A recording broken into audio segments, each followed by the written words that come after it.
Come and join us to explore the Biak na Bato in San Miguel, Bulacan and how it is important to the Philippine history. On November 1, 1897, at Biak na Bato in the town of San Miguel, Bulacan, by the power delegated by the Filipino people, the representative of the revolution holds a meeting and established the first republic of the Philippines, which is called Republic of Biak na Bato. And this republic had a constitution drafted by Isabelo Artacho and Felix Ferrer and based on the first Cuban constitution. This is known as the Constitución Provisional de la República de Filipinas and was originally written and promulgated in the Spanish and Tagalog languages. The officials of this republic are the following. President is Emilio Aguinaldo, Vice President is Mariano Trias, kalihim ng banyagang kapanganakan is Antonio Montenegro, kalihim sa mandirigma is Emiliano de Dios, kalihim sa panloob is Isabelo Artacho, kalihim sa panlalapi is Baldemero Aguinaldo. However, this republic only lasted 1 month dahil naudlot ito sa isang kasunduan pangkapayapaan na nilagdaan ni Gobernador General Fernando Primo de Rivera, a Spanish politician. This is called Treaty of Biak na Bato, wherein Aguinaldo will receive 800,000 Mexican peso as remuneration to the revolutionaries and amnesties. We also visited and explored the caves which are part of the history of Biak na Bato.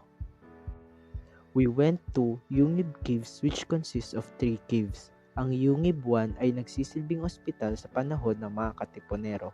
Ito ang tirahan at pagamutan ng mga nabaril o nagkasakit sa pakikipaglaban. Sa loob ng kuweba na ito ay may napakagandang rock formation kaya iminungkahi ng aming tour guide na huwag itong hawakan upang mapanatili ang maayos na formation nito. Ang Yungib 2 naman ay ang naging ambush cave. Kasama ng aming tour guide, bago pumasok ng cave, pinag-alay muna kami ng munting dasal para sa mga taong yumao dito at pagbibigay na din ng respeto sa mga taong nag-alay ng kanilang buhay para sa ating kalayaan laban sa mga Kastila. Ang sunod namin pinuntahan ay ang Yungib 3 na naging imbakan ng mga supply, armas at kalasag ng mga Katipunero. Bahay Paniki Cave. Hindi raw ordinaryo ang kuweba dahil mahirap ang pagpunta rito. Madulas ang mga bato sa pasukan at merong mga makamandag na ahas.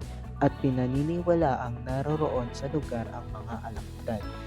Kaya naman kinakailangan ang pagiging alerto at mapagmatsyag.